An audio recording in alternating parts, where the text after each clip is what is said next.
This is part 2 with my interview with Sean McGuire for Hire. He is my friend here in Las Vegas. He is the guy behind the guy. Here he is right there. He's always behind the scenes taking all these cool celebrity photos. That's Tony Hawk. He's basically the gimbal guy that comes out on stage and films you. So he's literally on stage talking with these big influencers or filming with these big influencers while they talk. There's Chris Do. Like everybody that you see as like these gurus, he's probably filmed. He's even here with the guy from Think Media and Lewis. I forget this guy's name, but he's famous. But yeah, Sean's not famous, but he should be because he is the guy behind the guy. I hope you guys get a lot of value. This is not an edited podcast. I just split screened it. I've been super busy, but I need to get this out. Enjoy. So I went back. I don't know why, but I was like, yeah, dude, what's up? Like, I saw you with the camera. What do you do? And so that's how I met him. You just walked up to a stranger, basically. I saw him with a camera. Yep. So when I look back at like Ryan's event, like that's how I got that, you know? And then it was just dumb luck. And then, you know, I tell other people too, don't be short-sighted. Big picture. I almost said no to it because it was $200 less than like what my day rate was at the time. You mean your first Ryan event? My first Ryan event, yeah. Ryan is this huge business entrepreneur who's like started in real estate, started couch flipping. He used to be like a professional baseball player, and then now he's just like one of the big gurus out there, like on stages with Gary Vee, and he's like had Grant Cardone and all that stuff. So your clients are like the top of the top, basically, right? So are you saying like you were almost going to pass it up because the rate was too low? Yes.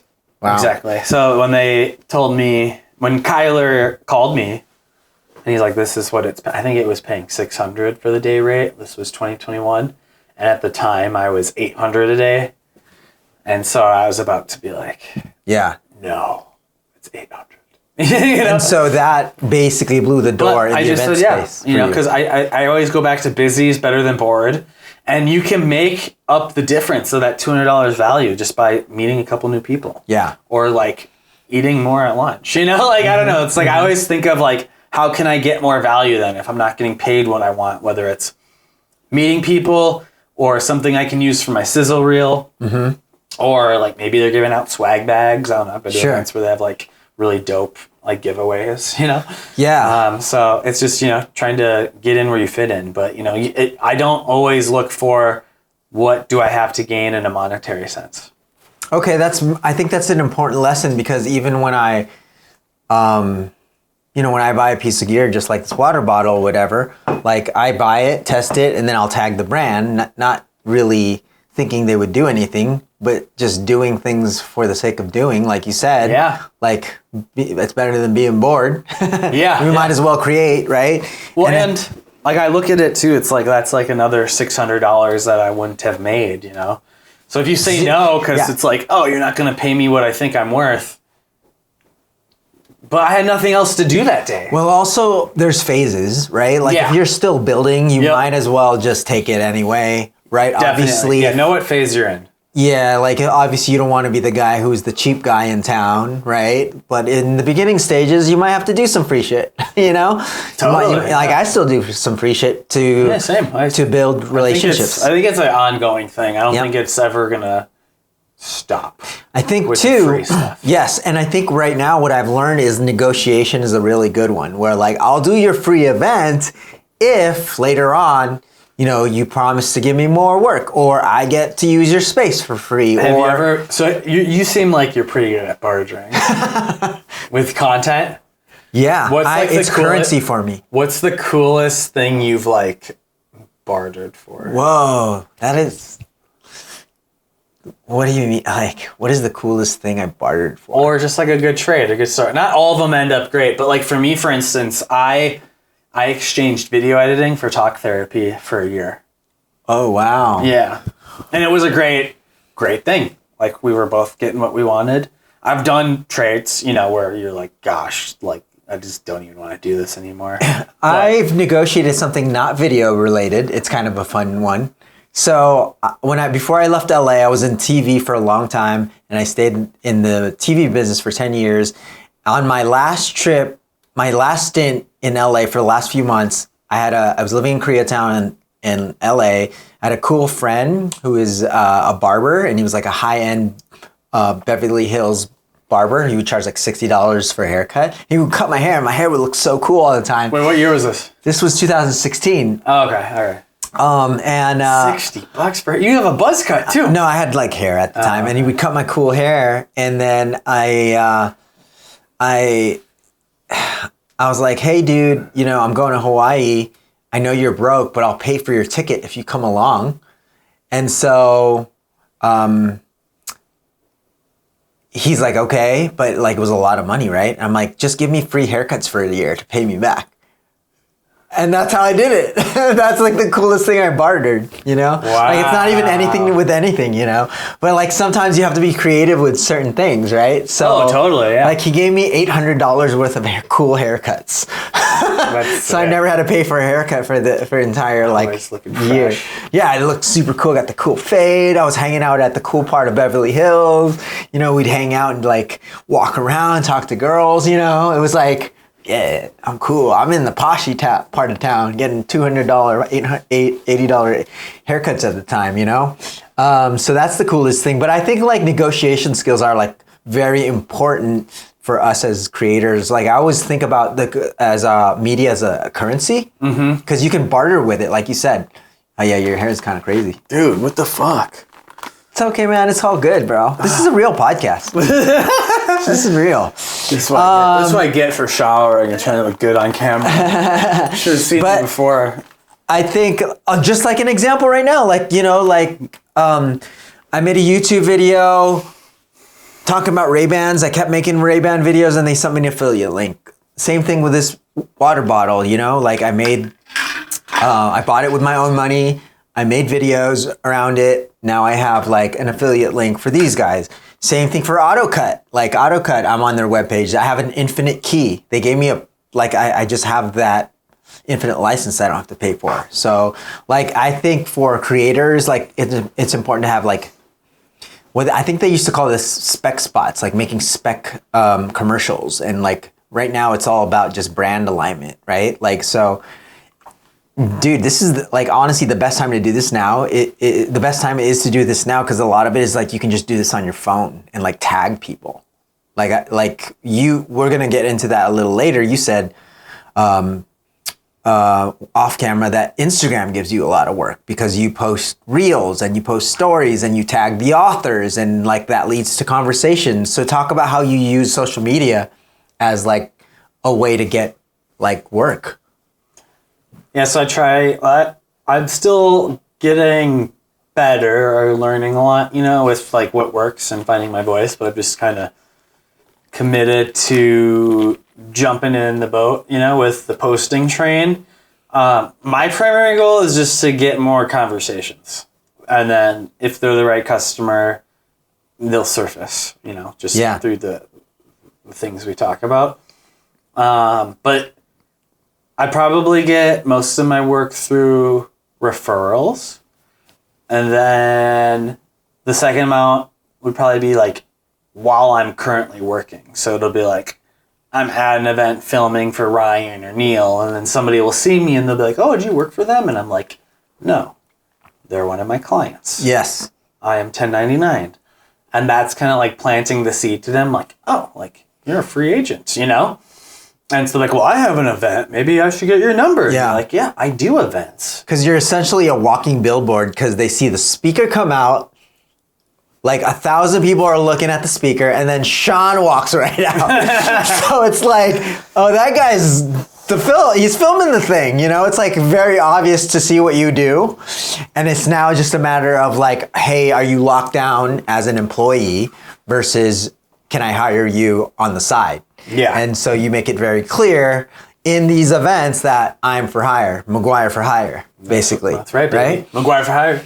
So that's Show me the money. Do you recommend people for people that aren't in your position, do you recommend going to these networking events, like shooting content, tagging people? Oh yeah, absolutely. If you're just getting started, I mean, try to get in like as a volunteer or sneak in or just look like you belong there. Wear all black, bring your bag, have a camera on a gimbal, and just walk past them. I think having a camera can get you into rooms you're unqualified to be in. Yeah. It's your superpower. Yeah, it's like I think you can walk in with a ladder. You can be a janitor. Yeah. You can have big bottles of water and just walk in. Like people, if you hold like a big 24 pack of water and just walk into any space, no one is stopping you. Yeah. Because you look like you're gonna fill up the water. Yeah. But the camera's the same way, right? Like sometimes they'll either kick you out or come right in. Yeah. You know? Or they'll just be like, who are you here with? And Yeah. try to I'm here with John. put you in touch. There's got to be a John in there somewhere. Yeah. I'm here with Tony, guys. But yeah, I mean, I think that's how you get in their DMs, you know? Like, I was filming Brad Lee's event with Pat Hilton, and Andy Elliott brought his kids out on stage to do a TikTok, and every other video guy, because I looked, and I was like, what is everyone doing? They're all just like, oh, this isn't part of the event. I'm not hired to film for Andy. I'm going to put my camera down, check my phone. I was like getting up there. Yep. It was at the M Resort, so it was like in the pavilion. So I threw my drone up there and I got like a drone shot. Like it was like probably the most epic like TikTok for those kids. Okay. If they used my footage. But he noticed. He asked Pat and Brad, he's like, who's the guy that threw up the drone and was taking pictures of my kids? And so like that's how I got his number. So like you might not realize people are noticing what you do, and also like send them the DM. So like I sent him the DM, and then he's like, oh, thanks, man. I appreciate it. Let me know if there's anything I can do for you. It's like, dude, you can hire me for an event. That's what you can do. And we like talked about a few events. This was years ago, but nothing transpired. But I tell you what, the next time he saw me, he was like, hey, man. And like, he probably forgot my name. He sees a lot of people. He's talking all the time. But like, I knew he recognized me. Otherwise, he's a good actor. But he was like, hey. And so like, before he wasn't like coming up to me to say hi. So, you know, I think it's just adding value and building relationships. So if there's a speaker, they don't have a video guy, and you filmed it or took pictures and you send it to them, like. You made a good point there, though. Recognizing an opportunity that nobody's doing. And I think that's where I really excel into with like packages and stuff. I'll recognize something that doesn't exist, just do it for the sake of doing it, and then sort of like giving it free value. And through that, like that kind of levels you up as far as like, okay, because a lot of high level people want good people around them that can see opportunity. So if you provide a different perspective on just life or shots or business, like a lot of people hire that, you know? It's not always like rarely do they ask what camera you have. They're like, you know what I'm saying? Like most of the time, is this guy professional? Is he deliver on time? You know, is he going to show up late? Like it's nothing to do with gear, bro. Like, you know what I mean? You're getting hired because you are a people person, you're professional, and you also are badass at your job. So that's the last thing that actually people kind of look at, right? Can I trust this guy? Can I trust this person that I'm about to hire to not fuck up my event? Basically, that's what that is, right? So I think a lot of creators like myself, we get so wrapped up in the gear and all that stuff. I need better gear. I have one guy, good friend of mine, who just loves to buy the newest gear. And I'm like, dude, you are going in debt because you are gear lusting. Is he really? Yeah. Wow. Yeah, like he's buying red cameras, and I gotta buy this, and I'm gonna this, and I gotta this, and then I'm like, dude, I'm still rocking the A7C and an EOS R, and I've like clocked 6 figures in my business like multiple years. You know, it's like I have, like, you know, if anything, spend more time in the environment, like build a space, make your customer feel comfortable. Like it's all about customer service at that point. The gear can only really get you so much, but if you build customer service and, you know, the human interaction and the networking, you focus on sales and conversations and DMs, like nothing here is about gear. It's all about how you're treating the next person, basically. And the fact that you come from it with like a really good intention of help, that's probably why you keep getting, the universe keeps rewarding you with like, here you go, here you go, here you go. You know, I mean, that's a little meta, but like, I feel like that's what sort of the world is as far as like business, you know? And I think a lot of creators kind of, it's a weird concept to kind of grasp until you do it. You know? Sure.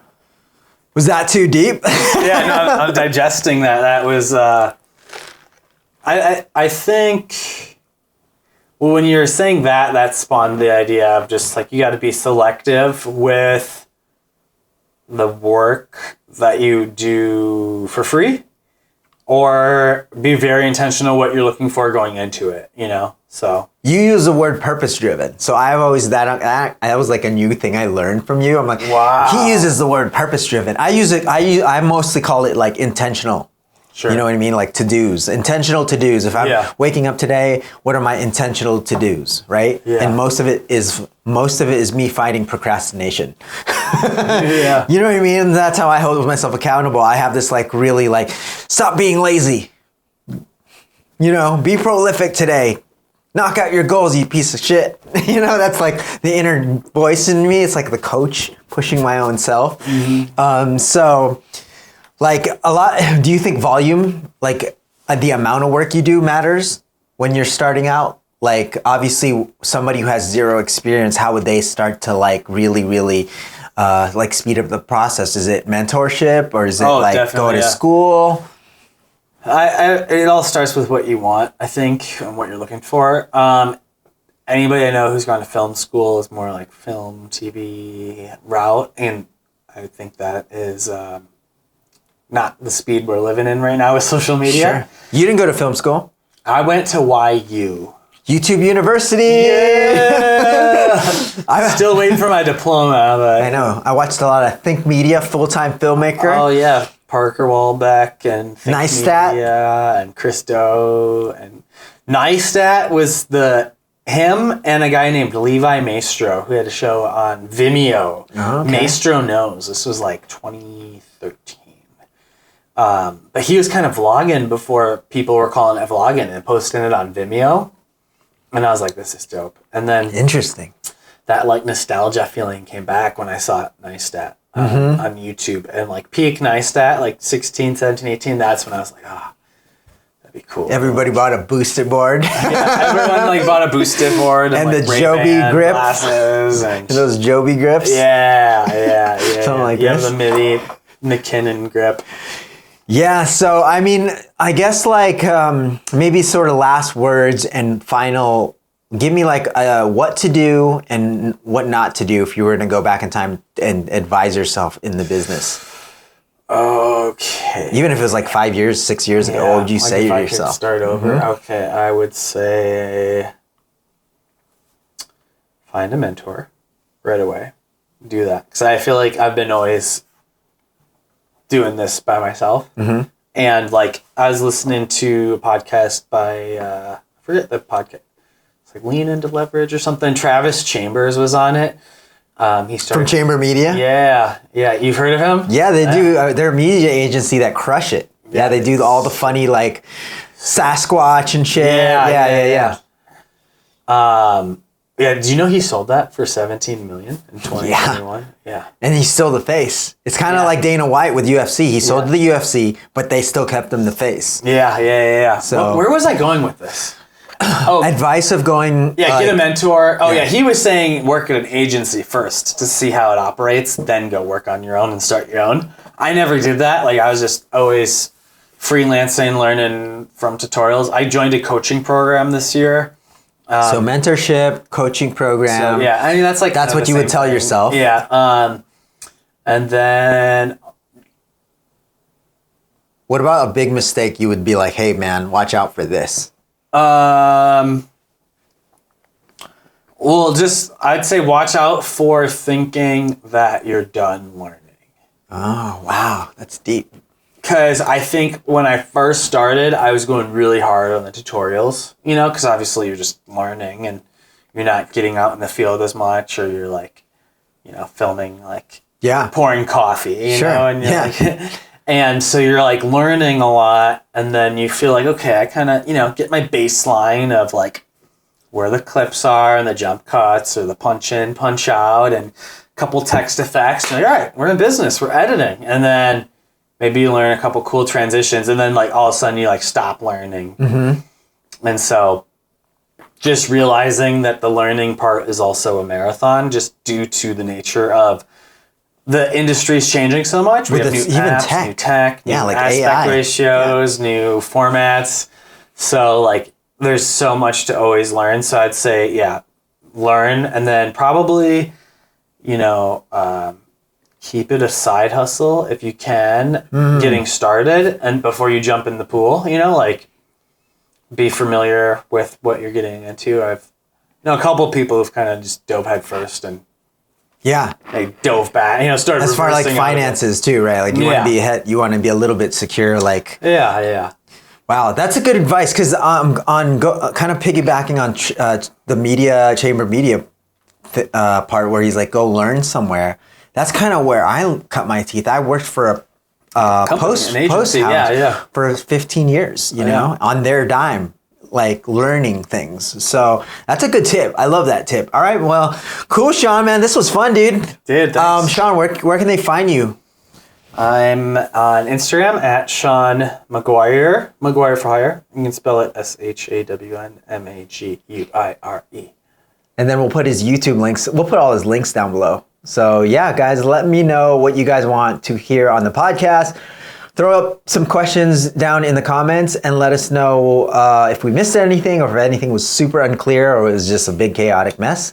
But make sure to like, subscribe, and I'll talk to you guys in the next video.